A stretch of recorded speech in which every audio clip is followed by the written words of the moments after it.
Assalamualaikum warahmatullahi wabarakatuh. Alhamdulillahirrahmanirrahim. Pada kesempatan kali ini kita berjumpa lagi dalam Laboratorium Statistik dan Manajemen Industri pada praktikum optimasi industri. Nah, pada kesempatan kali ini teman-teman kita akan membahas tentang dynamic programming, yaitu sebuah program atau program dinamis yang biasa kita temukan dalam optimasi yang kita gunakan untuk mengoptimalkan segala sesuatu yang berhubungan dengan pengiriman seperti itu. Nah, dalam dynamic programming ini terdapat dua problem, yaitu dua permasalahan yang sering ditemui, yaitu stack code dan knapsack. Nah, stack code ini seperti apa? Yaitu seperti ini, atau jaring-jaring transportasi juga teman-teman biasanya mengetahui. Di sini teman-teman biasanya menemukan problem stack code problem ini ketika teman-teman memiliki klien di suatu tempat dan untuk merekam atau untuk mengirim suatu barang ke klien tersebut melewati beberapa kota dan beberapa rute alternatif yang memiliki kelebihan dan kekurangan sendiri-sendiri. Nah, di sini saya sudah mempersiapkan studi kasus yang akan kita coba bersama-sama, yaitu sebuah produsen keramik yang ingin mengirimkan dari titik A atau titik pabriknya, titik gudang ke N atau customernya di kota N seperti itu, dan melewati beberapa kota. Nah, di situ masing-masing kota memiliki rute tersendiri dan juga memiliki biaya tersendiri. Nah, semakin besar angkanya menunjukkan semakin besar biaya yang akan dikeluarkan apabila kita melewati jalan tersebut atau rute tersebut. Nah, kita kan tidak mungkin menghitung satu persatu mana yang lebih hemat, mana yang tidak hemat. Nah, maka kita akan menggunakan bantuan aplikasi nih teman-teman. Bantuan aplikasinya yang biasanya kita gunakan untuk melakukan perhitungan dalam stack code ini, kita bisa menggunakan WinVSP. Jadi teman-teman silakan buka Oracle FM-nya, Virtual Box Manager, lalu kita runningkan dan kita buka Dynamic Programming di sini, teman-teman. Dynamic Programming di sini. Nah, di sini kita akan mencoba yang pertama stack code, di mana kita klik new problem, stack code problem. Di sini problem detailnya kita tulis sesuai dengan nama PT kita, yaitu PT Makmur. Di sini dengan number of node atau titik-titiknya itu sejumlah berapa? 1, 2, 3, 4, 5, ada 14 titik. Jadi kita masukkan 14 titik di sini dan lalu kita klik OK. Nah, di sini akan muncul dari node 1 sampai node ke 14. Nah, untuk selanjutnya kita edit terlebih dahulu nama-nama node-nya sesuai dengan yang telah kita sepakati, A, B, C, D, E, F, dan seterusnya. I, J, K, L. Nah, seperti ini akan langsung berubah. Dan bagaimana cara mengisinya? Jadi kita lihat di sini di barisnya ini menunjukkan asal, dan kolomnya menunjukkan tujuan. Jadi jangan sampai salah ketika kita memasukkan. Jadi dari A ke B, A ke C, A ke D, dan A ke E ini sebesar 13, 3, 6, dan 4. Jadi dari A ke B ini 13, 3, 6, dan yang terakhir adalah 4. Nah, selanjutnya dari B ke F, B ke G, dan B ke H, yaitu 7, 8, 12. Sini 7, 8, 12. Nah, pastikan teman-teman tidak salah ketika mengisi tabelnya, sehingga nanti perhitungannya juga tidak salah. Sehingga 9. Nah, setelah kita melakukan pengisian dalam tabel seperti ini, pastikan lagi teman-teman supaya tidak ada yang terlewat ataupun salah ketika mengisi. Nah, untuk selanjutnya kita langsung bisa solve atau menyelesaikan problem. Di sini kita cek dulu select start node-nya di A dan end node-nya di N. Jika teman-teman ingin memasukkan node yang lain sebagai titik awal, bisa dipilih saja, dan juga titik akhirnya di mana saja. Karena kita dari A ke N, maka kita pilih start node-nya di A dan end node-nya di N. Seperti itu, kita klik solve dan akan muncul tampilan seperti ini. Nah, bagaimana caranya membaca? Yaitu yang pertama, teman-teman untuk rute pertama kali dari A ini kita pilih ke C. Jadi jika bisa dilihat di sini dari A, di antara 4 rute ini kita pilih ke C. Dari C nanti kita bisa lihat pilih ke C. Dari C ke G. Jadi tidak memilih ke F atau ke H, melainkan ke G. Selanjutnya dari G ke I, G ke R, L, dan C ke G, G ke I, lalu I ke L ke N, seperti itu. Nah, selanjutnya setelah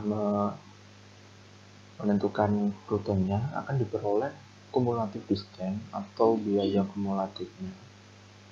Karena di software merupakan ini berdasarkan jarak, tetapi sama saja kita menghitung berdasarkan biaya sebesar 20 yang paling minimal.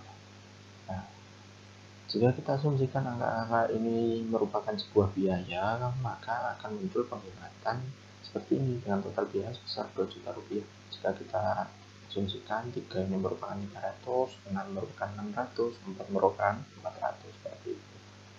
Nah, ini juga bisa kalian berubah menjadi berupa jarak, misalkan 10 meter, 30 meter, 50 meter, dan seterusnya. Tetapi jika yang ingin mendekati kenyataan, biasanya atau saran dari saya mending dirubah dalam bentuk biaya, karena setiap jalan pasti memiliki kriteria tertentu dan juga tidak semua jalan itu memiliki atau aksesnya itu baik semua. Pasti ada jalan yang berlubang, jalan yang rusak, dan itu pasti mempengaruhi biaya perawatan daripada alat transportasi yang Anda miliki. Nah, di situ kalian bisa masukkan biaya apabila melewati jalan tersebut, berapa biayanya dengan berbagai macam resiko yang akan dilewati, seperti itu. Nah, untuk selanjutnya adalah knapsack problem, yaitu dimana kita jika memiliki sebuah barang atau banyak barang dan kita merupakan pemborong dan kita tidak melihat bagaimana pasar merespon tentang barang kita, jadi kita langsung keluarkan saja barang itu dan pasti dibeli. Misalkan contohnya kalau teman-teman tahu TPKG, nah seperti itu, berbagai macam jenis pasti kan barang tersebut keluar semua. Nah, di sini ada sebuah problem, yaitu di mana sebuah produsen kain akan melakukan pengiriman dan menggunakan transportasi buah truk dengan kapasitas 3.500 karung, dan masing-masing karung memiliki berat sekian, dan juga keuntungan dari masing-masing karung apabila karung tersebut terjual semua sebesar sekian ribu. Nah, bagaimana caranya supaya mengefektifkan kapasitas bahan truk itu dan juga mengefektifkan keuntungan tanpa kita melihat permintaan di pasar, seperti itu. Nah, caranya kita juga bisa menggunakan WinBSD dengan menggunakan dynamic programming, lalu kita bikin new problem lagi, yaitu knapsack problem di sini. Nah, problem title-nya kita pilih misalkan yang misalkan seperti itu. Number of itemnya yaitu berapa jumlah barang yang akan kita kirimkan, itu ada 7 ya. Kita masukkan 7 dan juga lalu kita edit nih. Item yang pertama kain dan item yang kedua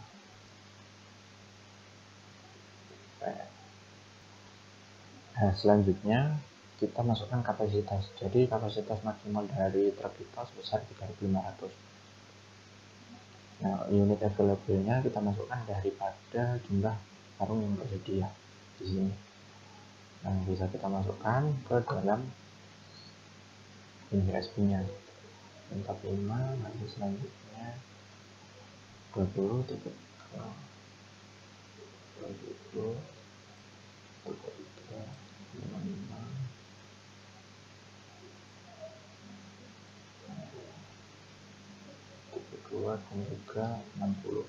Nah, unit capacity regulatornya atau berat masing-masing karungnya yaitu kita masukkan di sini, dari sini 25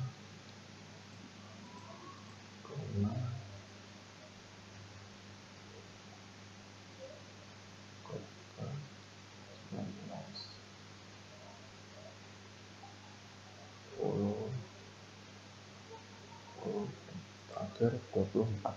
Nah, untuk return function atau keuntungan masing-masing karung, jangan lupa teman-teman di belakangnya misalkan 145 kita kasih tanda X. Supaya apa?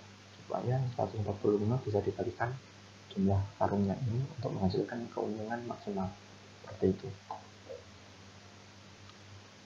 Kita masukkan semua 3 80 lalu